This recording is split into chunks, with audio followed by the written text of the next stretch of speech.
The best decision of my life was returning to Greenhill Sanctuary 3 days before the outbreak. An old classmate at the hardware store laughed at me back then. A college graduate coming back to be a farmer? He thought it was embarrassing. But who could have known? Who knew that 72 hours later, this broken farm everyone looked down on would become the only sanctuary for miles? What is even more unexpected? He would be kneeling at my gate begging for shelter. And Grandpa's Reaper, left to me by Arthur, would become the most reliable weapon in the apocalypse. It was early June. I stood at the Blue Mountain Town bus station with my suitcase. My phone showed the last message from HR. Severance pay has been deposited. Unemployed. This is the reality for Marcus. The farm is in a valley west of town. It is an 8 kilometers trek on a winding dirt road. No taxi wanted to go to such a remote place. I had to take a bumpy ride on a villager's tricycle. Dust flew everywhere. I covered my nose and mouth. The bitterness in my heart was worse than the dust on the road. Arthur passed away 3 months ago. He left me this 30-acre farm. He also left a message. If you can't survive in the city, come back. At that time, I was a product manager at a tech company. I made $15,000 a month. I thought I had a bright future, but the company suddenly collapsed. The entire department was fired. The farm gate was made of rusted iron. It creaks loudly as I push it open. The sight makes me gasp. Weeds are waist deep. The path is gone. The old house walls have deep cracks. The roof tiles are sparse and broken. I can see the beams inside. The barn is leaning over. Half the door is missing. The 30-acre field is abandoned. Last year's stubble is overgrown. The pond water is low. Black mud is exposed. It smells like rot. I put down my luggage. This is the estate I am inheriting. Mom calls. Are you there? How is Greenhill Sanctuary? It's fine, I lie. That's good. You must start planting before the season ends. There are only 10 days left. Either quit and go back to the city, or grit my teeth and stay. I should at least try once. I walk into the old house. Dust fills the air. I sneeze several times. Arthur's things are still here. His reading glasses are on the desk. Beside them is a thick diary. The first page says, March 15th, 1990. It records 30 years of planting details. When to sow. When to fertilize. Rainfall levels. Harvest results. Every page is written so neatly. It's like an agricultural textbook. What shocked me most was a hand-drawn map inside. It marked every detail of Greenhill Sanctuary. Terrain surrounded by mountains on 3 sides. The path of the hidden aqueduct from West Mountain. Even the soil quality of every field was noted. It detailed the soil quality of every field. In the corner of the map, easy to defend, hard to attack. Arthur marked in red. The hidden aqueduct is key for defense. Water flow increases during summer storms. There is a wooden gate upstream. It can control the water flow. There is a narrow pass to the east. It can keep you safe in times of chaos. The last page of the diary.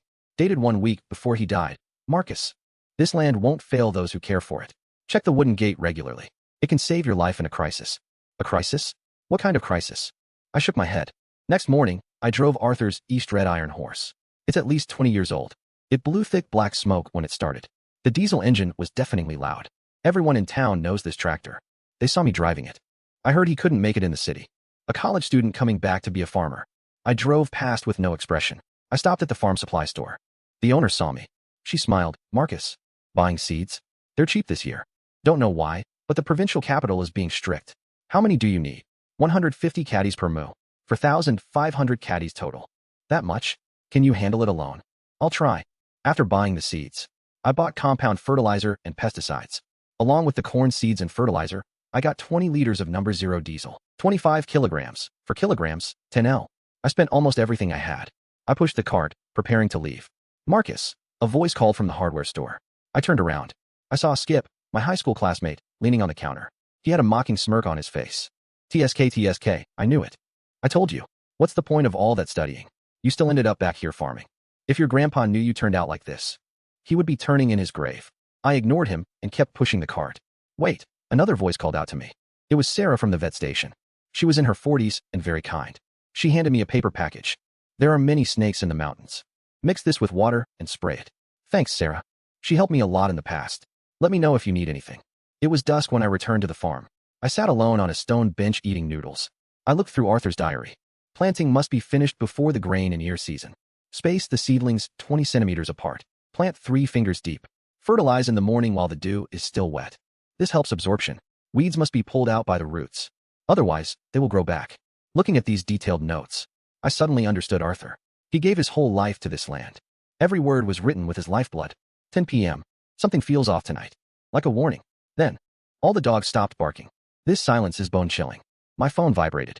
A message from my old roommate. A blurry video. It looked like a secret recording. The hospital entrance was crowded. Someone was twitching on the ground. People were screaming. I was about to ask what was wrong, but the video was deleted. What happened? I typed. He replied with one word. Run. Then, nothing else. Bad signal is normal in the mountains. I grabbed my flashlight and headed toward West Mountain in the dark, following the map's marks. I walked for 20 minutes. There was a giant tree surrounded by thick weeds. I cleared them with Grandpa's Reaper. It revealed a wooden gate. The gate was very old, but the structure was still intact. There was a rusty iron ring next to it. It must be for opening it. I tried to pull. It didn't budge. I took some photos and marked the location, though I didn't know its purpose yet. But Arthur was right. I returned to the old house. The moonlight outside was bright, shining over this land. I woke up early the next day. I was about to clear the rice fields, but as I stepped outside, it wasn't just one or two cars. I climbed onto the roof. I looked toward Blue Mountain Town. A long convoy was speeding down the highway, kicking up clouds of dust. Leading them were several SUVs, followed by many private cars. There were at least a dozen of them. They were driving fast and frantically, like they were running for their lives. My heart sank. Day 3 of the Walker outbreak. The town lost power and water. All communication was cut off. People stormed the supermarkets. They looted all the food. Shelves were knocked to the ground. Screams and cries echoed through the streets. I rode my bike to town for supplies, but every intersection was blocked by barricades. People held knives and clubs. Their eyes were full of hostility. My neighbor was greeting me with a smile yesterday. Today, they would kill for a few bags of grain. I gripped Grandpa's Reaper tightly. Back against the old house gate, Arthur left me. My palms are sweating. Only one thought remains. Who can I trust? Who will strike first? It is the morning of the 3rd day. I rode my vintage bike to get breakfast. Normally at this time, the market would be bustling with steam from the bun shop. The smell of pancakes would be in the air, and the sound of people bargaining. That was a normal morning. But today is deathly silent. The bun shop shutters are closed tight. The pancake stall is abandoned. Only stray cats are digging through the trash. I push my bike forward. Marcus. The voice startled me. It was Martha. Martha, go back. Get off the street. She didn't even look up. What exactly happened? The town hospital. Something happened last night. Dr. Silas and the others are gone. Her voice trembled. Those patients. The roar of engines came from the end of the street. A dozen cars with out-of-town plates sped into town. Ignoring everyone, the lead SUV smashed through the gas station barrier. The driver jumped out. He dropped the fuel nozzle twice in panic. Other cars surrounded the shop. Doors swung open. People rushed in to loot water, noodles, and medicine. They grabbed everything. Shelves were knocked over.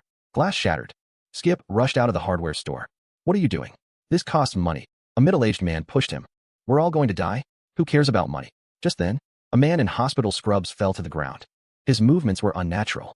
His upper body leaned forward. His arms hung limp, like a puppet being pulled up. He started walking with stiff steps. His feet dragged with a shuffling sound. Old Wong. Someone recognized him. The man in scrubs suddenly looked up. I saw his face clearly. His skin was grayish-white, like a corpse soaked in water for a long time. His eyes were open, but his pupils were dilated. There was no focus. The scariest part was his mouth. It was wide open. Shreds of meat were still hanging from his teeth. He suddenly sped up. He pounced on a woman nearby. He wasn't slow anymore. He bit down hard on her arm. He tore off a piece of flesh. A scream shattered the morning silence. Blood sprayed across the ground. It splashed on the walls and the faces of bystanders. The crowd panicked. They scattered. Some ran for their cars. Others hid in the shops. Some fled into the alleys. The bitten woman collapsed. The man in the hospital gown ignored the fleeing crowd. He knelt and continued tearing into her. Crunching sounds. Low growls came from his throat. It's happening right in front of me. My legs are shaking, but my logic tells me I must run. Skip. I rush into the hardware store. Wire mesh. Hammer. Skip is dazed. What are you saying? That thing outside is. No time to explain. I jump over the counter. I start stuffing things into bags. Wire mesh, shovels, hammers, nails, screwdrivers, wrenches. Take anything useful. Marcus, take me with you. Sarah runs in with a medical kit, her face pale. The town hospital has fallen. Crazed people are biting everyone. Dr. Silas was bitten, and then he started biting others. Get on the cart. I throw the gear on. Skip, are you coming? Skip looks at the chaos, then at us. Wait, let me grab some things. He runs to the back and grabs a box of tools and some machetes. The three of us push the cart and flee down the alley. Avoiding the main road was the right move. It's total chaos there. Screams, crashes, and beastly roars. All blending together. The path is narrow, barely wide enough for the cart. There are fields on both sides. No rice yet, just water. Suddenly, I remembered something. Skip, you can fix things, right? I'm taking them on a detour to West Mountain. Time is tight, but this must be done now. Under the old locust tree, I pointed at the wooden gate. Help me fix it. Hurry. Skip inspected it. The hinges are rusty and the wood is rotting, but the structure is fine. Give me 20 minutes.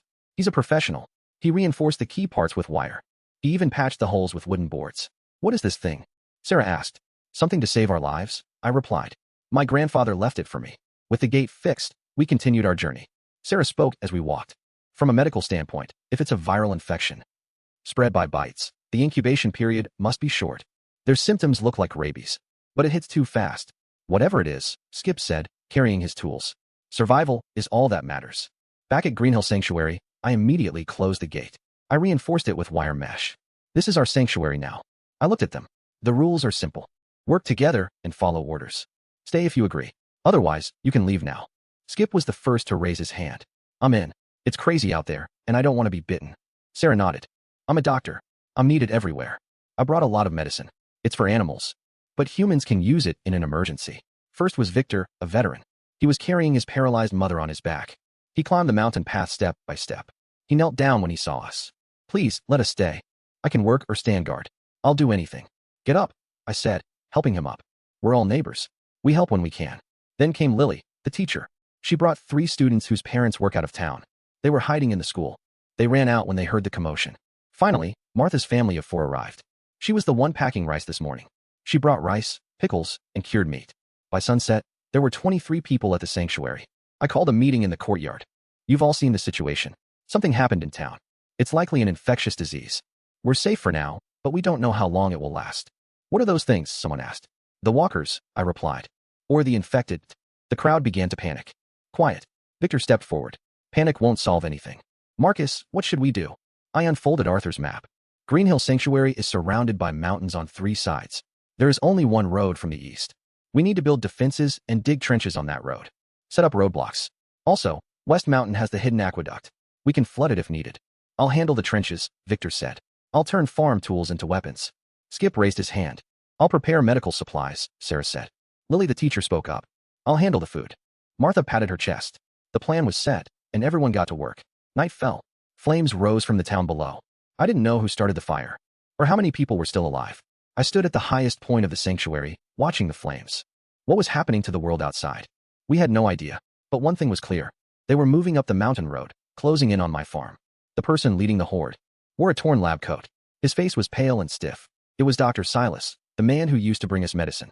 Our makeshift defenses looked fragile against the walker horde, like paper that could collapse at any moment. The survivors behind me looked at me. The elderly and children were filled with terror. They were waiting for my orders.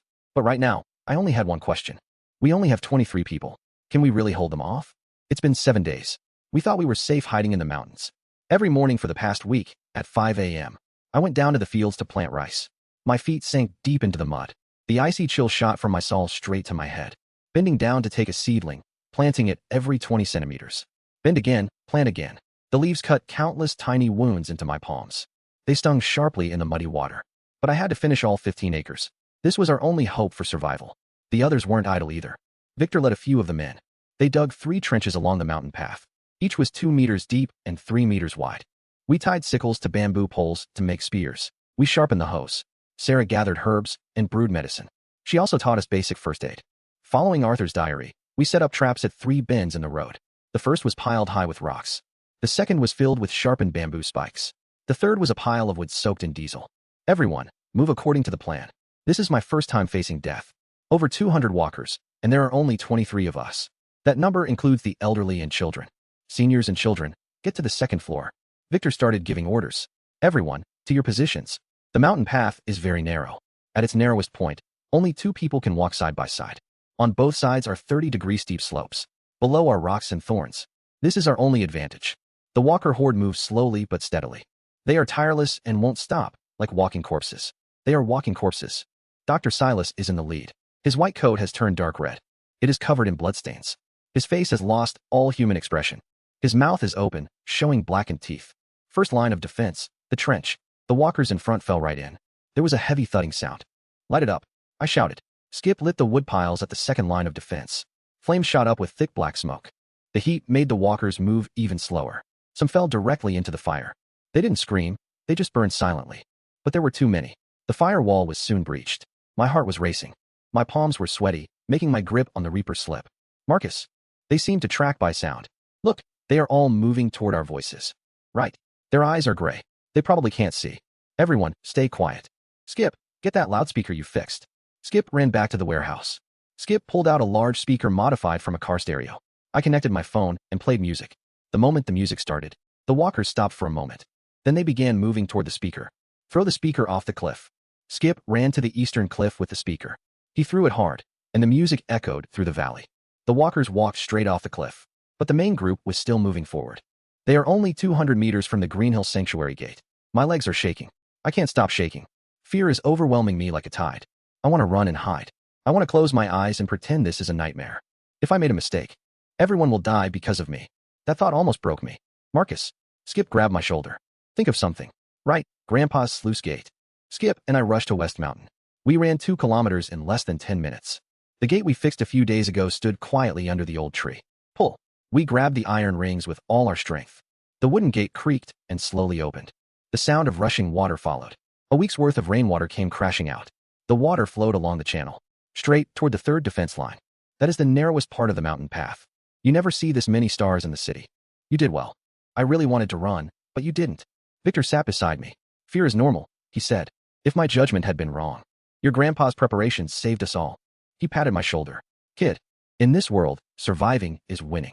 Across the river, the scattered walkers still wandered. I could see their silhouettes in the moonlight. Former doctors, teachers, farmers, and merchants. Now they are all soulless shells. Many are familiar faces. Dr. Silas, he just brought medicine to Greenhill Sanctuary last week. He promised to give everyone checkups. The butcher, who always gave me extra meat. So many others, they were all living souls. I wrote in Grandpa's diary. Day 7. We held our ground. Tomorrow, we keep living. Lily's wound is healing well. It was just a scratch from the rocks. But cracks within Greenhill Sanctuary are widening. 3 days after the horde, conflict broke out. Why does she get the same rations? Kane spoke up. He is 24. A young man from town. He pointed at Victor's mother. The old woman sat in her wheelchair. She was enjoying the sun. She is paralyzed and needs constant care. She can't do any work at all, yet she gets the same supplies. Is that fair? Several young men agreed. Exactly. We work ourselves to the bone, while they lie there and eat their fill. Victor's face turned red, and his knuckles cracked. What did you say? That's my mother. So what if she's your mother? Kane didn't back down. It's the apocalypse now. Before he could finish, Victor punched him in the face. Kane fell to the ground, his nose bleeding. Other young men surrounded them. Both sides faced off. Enough. We plant and weed until our backs break every day. A laborer said, we should get more rations. So teaching kids to read and count isn't important? Lily argued, without education, what will happen to the children? We need to study even more during the apocalypse. Otherwise, how are we different from beasts? Sarah joined the argument. My medical skills are priceless. But how do you measure that? By weight. Conflicts over daily habits were also brewing. Water is so precious. Yet you shower every day. How can we live without washing? You stink, the city people countered. Diesel must be saved. It's not for charging your phones. There is important data on these phones. It's the apocalypse. What good is data? I watch all this. My heart is heavy. The walkers are right outside. But we are already fighting inside. If we can't stay united, how can we survive? That night, I called the first roundtable meeting. We met in the barn. Everyone sat in a circle. A kerosene lamp was placed in the middle. I took out Arthur's ledger. I turned to the records from 1960. During the Great Famine of 1960, things were even harder than they are now. This farm supported 48 people. That is more people than we have now. The ledger is full of dense handwriting. It records every day's distribution. Literacy and teaching also earn merit points. I read the detailed records. Night watch, 4 points a day. Cooking and laundry, 3 points a day. Field labor, 5 points a day. Every job has value. Only the points are different. Victor was the first to stand up. My mother is paralyzed, he said. But she mended all your broken shoes. The old woman tremblingly held up straw shoes. I can still weave baskets and mats. Kane lowered his head. Martha stood up too. I run the canteen and vary the meals daily. I add lard to the vegetable soup. I cook the rice porridge until it's soft. I make sure everyone can at least eat. Does this count as a contribution? Sarah said, even if the results aren't immediate. I repair the tools. The teacher looked at Kane. I took a deep breath. Yesterday, when we faced the swarm, I was terrified of those 200 walkers. If I had made one wrong call, the fear would have suffocated me. But seeing your trust in me and your support kept me going. I didn't save everyone alone. Victor was the first to break the silence. We relied on everyone. I'm sorry, Kane said to Victor. Martha, I'm sorry too. Supplies were running out. I was just scared. I pulled out a new notebook. Starting today, we'll use a new distribution system. Agreed. Victor raised his hand. Martha raised her hand too. One by one, everyone raised their hands. After the meeting, I recorded the new work assignments. The farm team handles planting and weeding. The defense team handles patrols and fortifications. The logistics team handles meals and cleaning. The medical team handles herbs, treatment, and hygiene. The education team teaches the children to read and write. The maintenance team repairs and upgrades tools. The new system began the next day. Every morning, I recorded the previous day's merit points. Who planted how many seedlings? Who stood guard for how many hours? And how many children were taught? It was all recorded clearly. Gradually, the complaints faded. Everyone began to understand. In the apocalypse, everyone has their own value. Planting progressed quickly. We finished 15 acres in just half a month. I taught everyone the correct method. The seedlings must be planted straight. 3 fingers deep. Too shallow, and they float. Too deep, and they won't grow. Fertilize in the morning before the dew dries. Weeds must be pulled out by the roots. I remember Arthur saying, if you don't remove the roots, they will grow back with the spring breeze.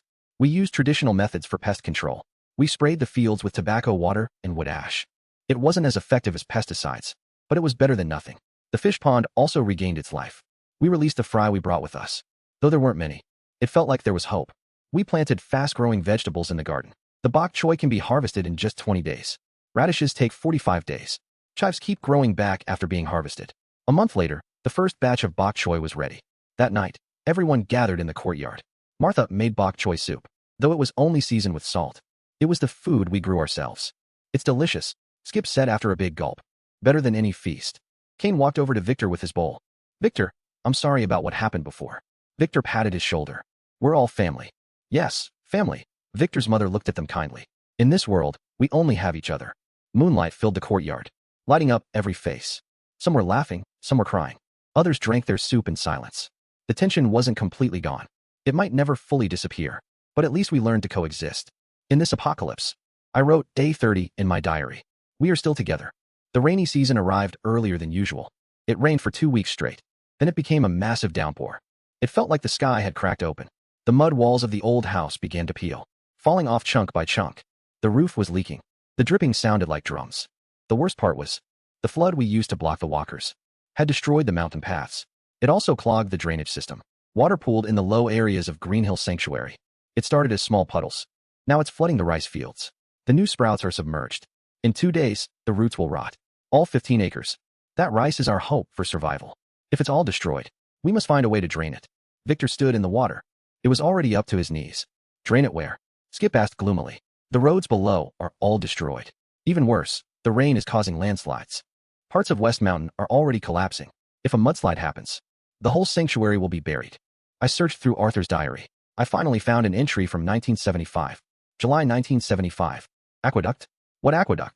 I kept searching and found a yellowed blueprint. It was carefully wrapped in plastic. It showed the farm's underground drainage system. A channel starts from the bottom of the fish pond. It passes under Green Hill Sanctuary. It leads to a mountain stream in the east. There are several branch channels too. So the farm has a complete underground drainage system. It was built in July 1975. I was excited. Why can't we use it? Sarah asked. July 1975. I looked at the date. It's been 50 years. It must be completely clogged. We must clear it within 72 hours. Otherwise, the rice fields will be destroyed, and the old house will collapse. We began a race against time. Step 1. Find the entrance to the aqueduct. According to the blueprint, it's at the bottom of the fish pond. But the pond is full of water and silt. We can't see the bottom. Drain the pond, I said. We have no pumps, so we have to use buckets. Everyone except the elderly and children joined the effort. The rain was still falling. As we bailed water out, the rain poured back in. This isn't working, Skip said. Rain is coming in faster than we can bail. Then build a shelter with plastic sheets. We built a simple roof over the fish pond. It blocked at least some of the rain. After bailing for a whole day, the water level dropped 1 meter. Black mud appeared at the bottom. It looks deep. I'm going down, I said. It's too dangerous, Victor warned. Someone has to go down. I took my first step into the mud. The mud immediately covered my calves. My second step went up to my thighs. The third step reached my waist. The sensation was hard to describe. Cold mud encased my lower body, like countless hands pulling me down. Every step took all my strength. One mistake, and I would be sucked in. I searched through the mud with my hands. My fingers touched something hard. Found it. It was a stone wellhead. 1 meter wide, the entrance to the hidden aqueduct. But the opening was completely blocked by mud. Victor handed me a shovel, and I began to dig. I cleared the mud shovel by shovel. The mud was foul and sticky. I piled it to the side as I dug. The others used buckets to haul the mud away. After digging for 2 hours, I was near exhaustion. Marcus, go up and rest, Lily said. We took turns working like this. Skip, Kane, and the other strong men. Each person lasted for 1 hour. Sarah prepared ginger soup on the bank. Those who came up wrapped in blankets and drank soup. It was to prevent hypothermia. By the second day, the entrance was finally clear. But this was only the beginning. After 50 years of silt, the entire aqueduct was blocked. We have to clear it section by section. The main channel near the mountain is the most dangerous. It could collapse at any moment. Anyone inside would be buried alive. I'll go, Victor volunteered. No, you need to look after your mother. I'm going. Don't argue. Skip grabbed a shovel to join. We can look out for each other. The three of us, wearing makeshift headlamps made from plastic bags, crawled into the hidden aqueduct. There was only the light from our headlamps. The tunnel was so low we had to hunch over. The water and mud were knee-deep. Dirt kept falling from the ceiling. Watch out. A loud crash echoed. A section of the aqueduct ahead collapsed. Dust filled the air. It made everyone cough uncontrollably. Back up. Get out. We scrambled out in a panic. It's too dangerous, Victor said. Just then, in the early hours of the third day, a car horn sounded through the heavy rain.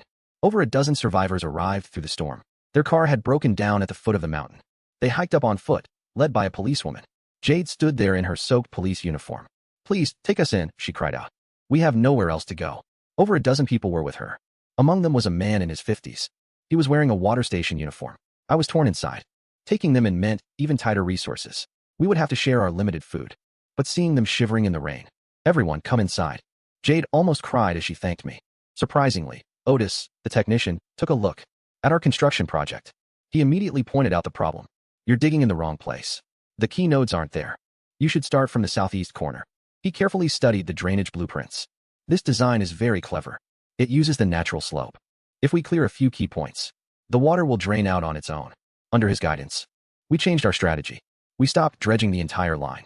We focused all our strength on the key nodes. Here and here. And finally here. He marked 3 spots. Clear these 3 places, and the whole system will work. Everyone split into 3 groups to work. The newcomers joined the labor as well. It was dirty and exhausting, but no one complained. By the third evening, the last node was cleared. The sound of rushing water echoed. The muddy flood began to flow. It drained through the hidden aqueduct to the ravine. It worked. The water is slowly receding. The rice fields are finally visible. Some stalks are flattened, but most of the crops survived. There is one more surprise, Otis said with a smile. He pointed to a freshly dug spot. Clear water gushed from the rock crevices. An underground spring. This is fresh water. It's drinkable. We gathered around it. We watched the clean water flow out. In this wasteland, it is more precious than gold. The rain stopped. Moonlight hit the wet Greenhill Sanctuary. I stood on the roof, watching the water recede. I saw the saved fields and the new spring. The land rewards those who treat it well. Arthur's words echoed in my mind. You were right, Arthur. The shortwave radio Jade brought changed everything. This is Base 47. Do you copy? Replies came through the static. There were other survivor bases nearby. Everyone was struggling to survive. But the radio also invited trouble. Listen up, Base 47. A rough voice came through the radio. I am Slade, the leader of the New Order territory. You have 2 choices. Either hand over half your supplies, or prepare to be wiped out. Jade's expression changed. It's a gang of local thugs from the county. They took over the granary during the chaos. At least 30 of them are armed. They have already raided several survivor camps. Greenhill Sanctuary fell silent. We can't just wait to die. Prepare the defenses. Victor immediately began making arrangements. Everyone was split into 3 groups. Group 1 is for frontline defense. Group 2 covers the flanks. Group 3 is the reserve. Skip began modifying weapons. He used scrap metal to make 720 spears. He removed the metal heads from the sickles. He tied them to bamboo poles. They were crude, but sharp enough. Skip said. Otis made a suggestion. Dig pits on the main path. Fill them with water and hide them with branches. They will fall in the moment they step on them. Good idea. Let's move. They dug over a dozen traps on the road to Greenhill Sanctuary. But the threat didn't end there. On the first night, flashlights flickered in the woods. They were testing us to see how we would react. 3 a.m. on the second day, a high-power radio began to broadcast. People of Base 47, listen up. Hand over your supplies and live. Resistance means death. It was incredibly loud.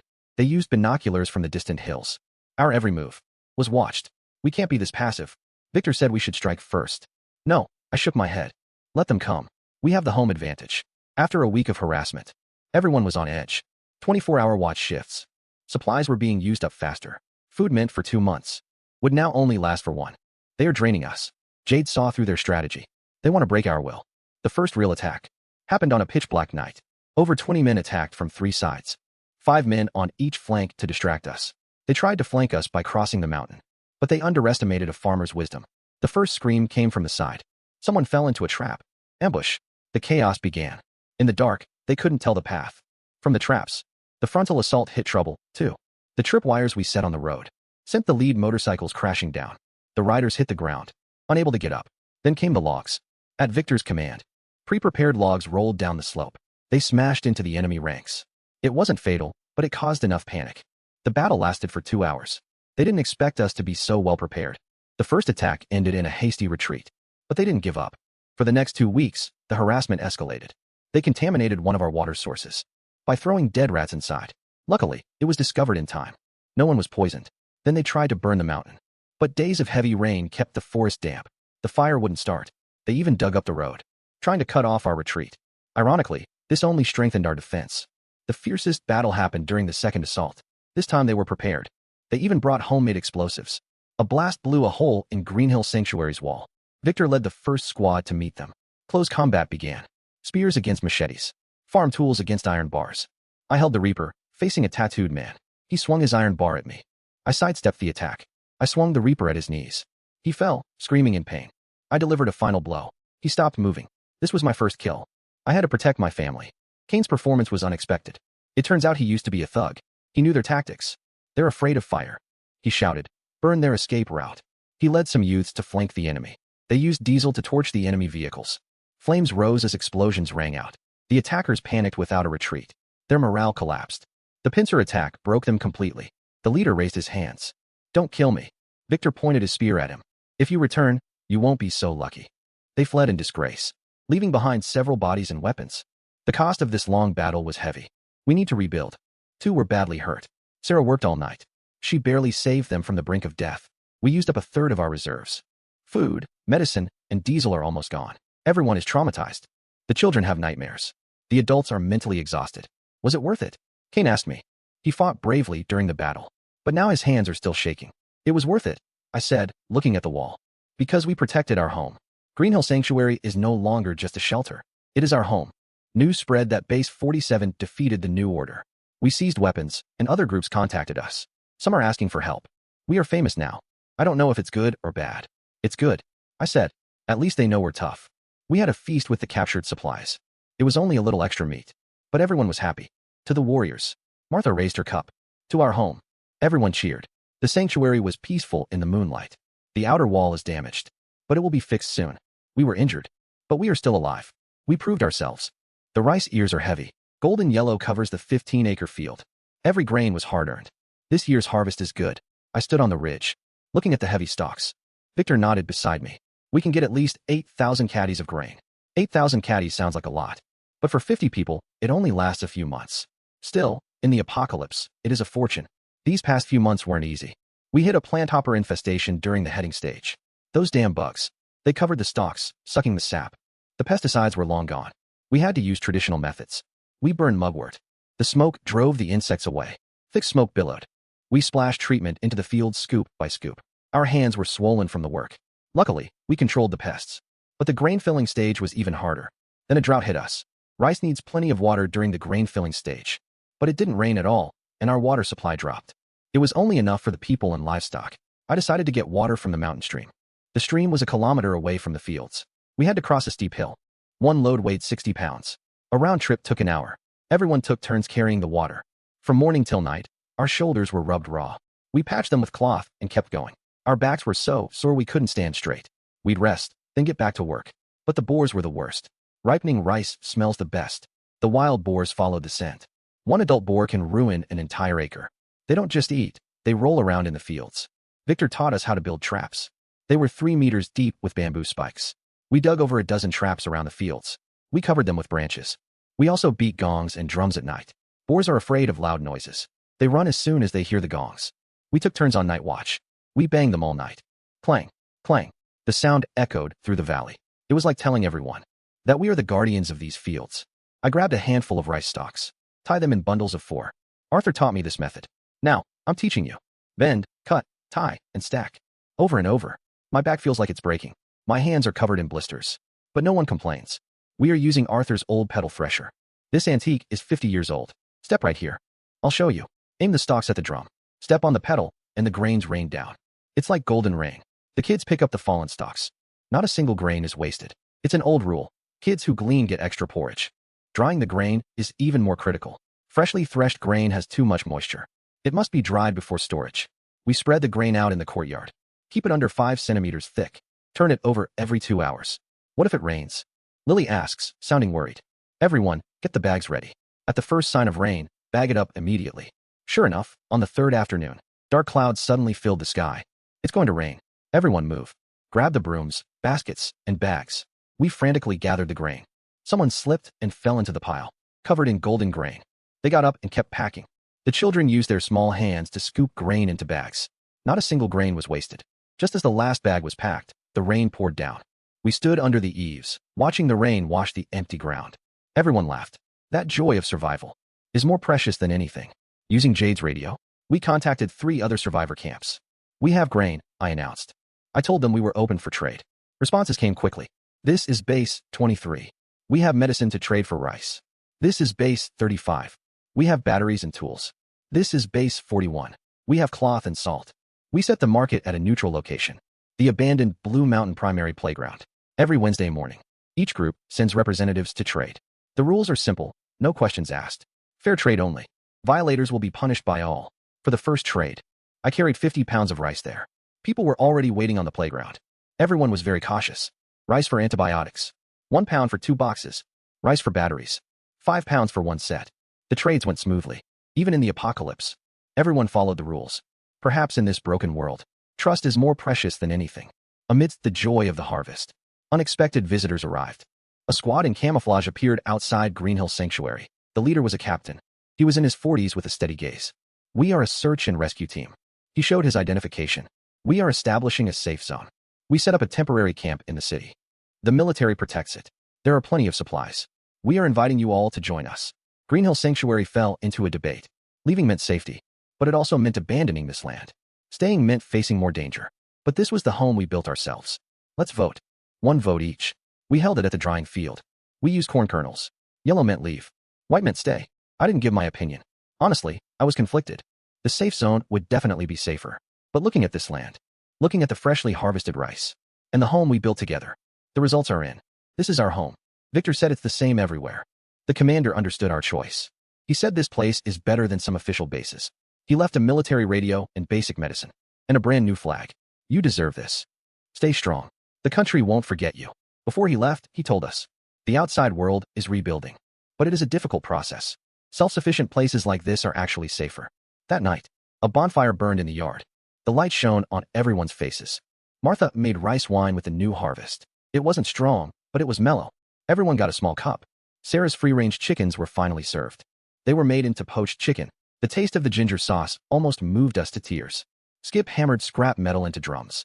The kids danced as the adults clapped along. Following the village traditions, I lead the offering to the earth god. Fresh rice and chicken are placed on the table. I light 3 sticks of incense. I bow deeply, thanking this land for sheltering us through the disaster. Thanking everyone for helping us survive until today. Everyone follows my lead and bows. In this apocalypse, we have learned the true meaning of gratitude. I stand on the stone bench where Arthur used to stand, watching all of this, and the granary full of rice. We didn't just build a physical fortress. Can you see it? Arthur, do you see it? Your Greenhill Sanctuary has become a Noah's Ark. The wind blows through the rice fields. It feels like Arthur is answering. I see it, my child. Early winter arrived very early. The temperature dropped 10 degrees overnight.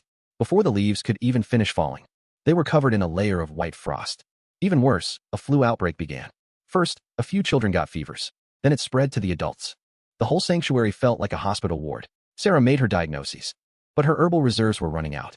The herbs for fevers were all gone, and there weren't enough loquat leaves for the coughs. Medicine has long been a luxury. The elderly were already weak. With this persistent fever, they could die at any moment. The town is 50 kilometers away. We have to cross the infested zones. The last group that went. I said I'll go. Count me in. Kane stood up. I know the route. I'll lead. 5 people and a repaired tractor. That was all the gear we had. Before we left, Martha handed me a bag of cakes. Eat these on the way. Lily handed over a cloth bundle. Inside were alcohol and bandages. In case. She didn't finish, but everyone understood. 4 a.m. The tractor's engine was loud on the silent mountain road. I drove while the others kept watch. Everyone held a weapon. Spears, machetes, and iron bars. The sight outside the mountains was chilling. The villages along the road were all abandoned. Doors and windows stood wide open. Car wrecks blocked the road everywhere. Stop. Something is moving ahead. It's walkers. Go around. I'll steer. The tractor jolted in the mud. It almost got stuck. Skip and Kane jumped down to push. Noon. The gas station store door was open. It was a mess. Shelves were overturned. Goods were scattered all over. There was a large bloodstain behind the counter. Victor pointed to the corner. Someone was huddled in the corner. We're not bad people. Jade showed her police ID, though it's useless in the apocalypse. The old man stared at us for a long time. Then he slowly stood up. Is anyone left at the county hospital? I asked urgently. Over 20 medical staff are still there. The hospital is surrounded. Uncle Clive decided to go with us. The town was more dangerous than expected. Hundreds of walkers roamed the streets. They wandered aimlessly, turning whenever they hit a wall. The hospital is in the city center. The Red Cross sign is still there, but it has faded. At least 300 of them. We need to make some noise. I'll lure them away. Kane suddenly spoke. It's too dangerous. I have a license. I'm a good rider. He pointed at a motorcycle. I'll distract them while you slip inside. There is no better way. Kane started the engine. The roar attracted the walkers. Come and get me. He sped down the main street. He hit parked cars with a metal rod. The loud noise echoed through the town. The walkers swarmed toward him like a tide. We entered the hospital through the side door. The scene inside was shocking. 20 staff were still working without power or water.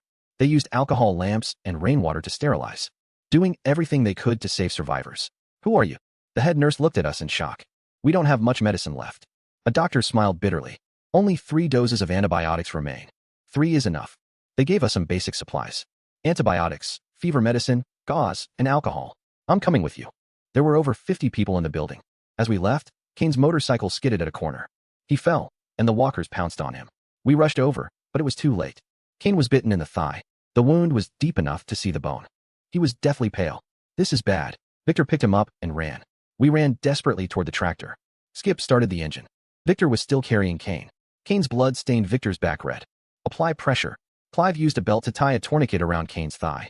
The bleeding stopped for now, but we all knew what this meant. Leave me. Shut up, I shouted. You're one of us. The tractor broke down halfway. We ran out of diesel. 20 kilometers left to go. We carry him, Victor said. We took turns carrying Kane, stumbling forward. It turned pitch black. We had to grope our way forward. Kane started to hallucinate. Don't talk. The last 3 kilometers. Kane had lost consciousness. His body was burning with fever. We didn't know if he would turn suddenly. We're back. Open the gate. The gates opened, and we rushed in. Surgery. There was no operating room. In the barn, with no surgical lights. No lights? Use flashlights. Kane bit down on a wooden stick. Clive's judgment was cold, but accurate. Disinfect the saw. The sound of bone being sawed. It turned everyone's faces pale. Kane fainted from the pain, waking up in pain, then fainting again. The surgery lasted 2 hours. Kane's left leg, amputated from the mid-thigh. Would he survive? It was up to fate. A miracle happened. Maybe the tourniquet was applied in time. Maybe the blood loss kept the virus from spreading. Kane survived, but he lost a leg. We lost half the medicine. Some of it was lost on the way. Only 1.5 doses left. Save the most critical first. Victor's mother used one. Her fever finally broke. The remaining half went to a child. The rest used herbs to endure. 2 elders didn't make it. We buried them on the hill behind Greenhill Sanctuary. That night, as the leader, I had to decide who received medicine first. It was a heavy responsibility. Spring finally arrived. The snow on the mountains melted. More importantly, is the infection source controlled? Really? Not yet. But the next piece of news was even more exciting. Survivor Base 47, Jiangnan Province. You have been included in the National Reconstruction System. Supplies will arrive within 3 days. Base 47. Early morning, 3 days later. A helicopter appeared over Greenhill Sanctuary. It dropped several large packages.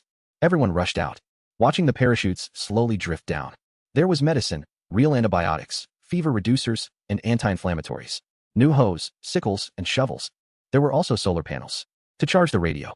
Using the upgraded communication equipment, I joined the provincial survivor video conference.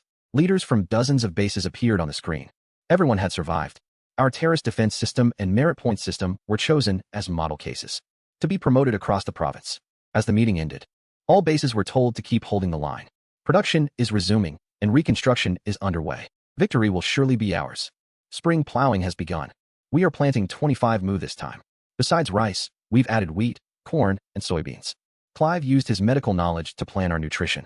Skip led a team to build windmills. They used the valley wind to pump water for irrigation. No more manual carrying.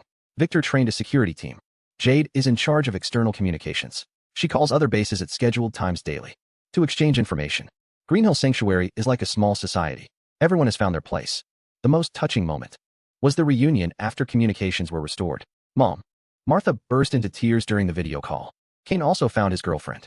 She is working as a nurse at another base. Seeing that Kane had lost a leg. Wait for me. Wait until the lockdown is lifted. Victor received a message from his old comrades. Clear out the remaining walkers and protect everyone. Wait for our triumphant return. Jade contacted her colleagues in the city. The police station is still operational. You are our pride. Watching everyone connect with their families. Seeing Green Hill Sanctuary become like this. That afternoon, facing the sanctuary, I placed 3 items before the grave. A bowl of fresh rice, a cup of rice wine, and a bouquet of wildflowers. I began to speak. I'm back. This is now Base 47. We held our ground. Your diary was a huge help. That sluice gate saved us all. You were right. The wind blew, and the wildflowers swayed. I planted a peach sapling by the grave. Arthur loved peach blossoms most. Every spring, he would go to town to see them. Soon, the blossoms will bloom. I looked toward Green Hill Sanctuary. Kids played soccer on the new playground. Adults were busy in the fields, preparing for the new planting season. Elders sat under the tree playing chess, using stones as playing pieces. Power has been restored in some areas. It will take a long time to fully return to normal. Maybe years, maybe decades. But it's okay, we have land. We can grow food. We have a water source. We have each other for support. Most importantly, we have hope. I pick up my hoe. Heading to the fields, a new planting season is starting. This time, it's not just about survival. It's about truly living. For the future. Marcus. Skip shouts from a distance. Come and help. Coming. I walk over quickly. On this land where our ancestors toiled. Season after season. This is a farmer's destiny and our pride. No matter how the world changes. As long as there is land and seeds, life will continue. Just like this spring.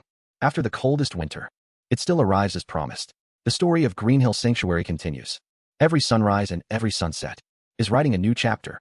And we are the heroes of this story.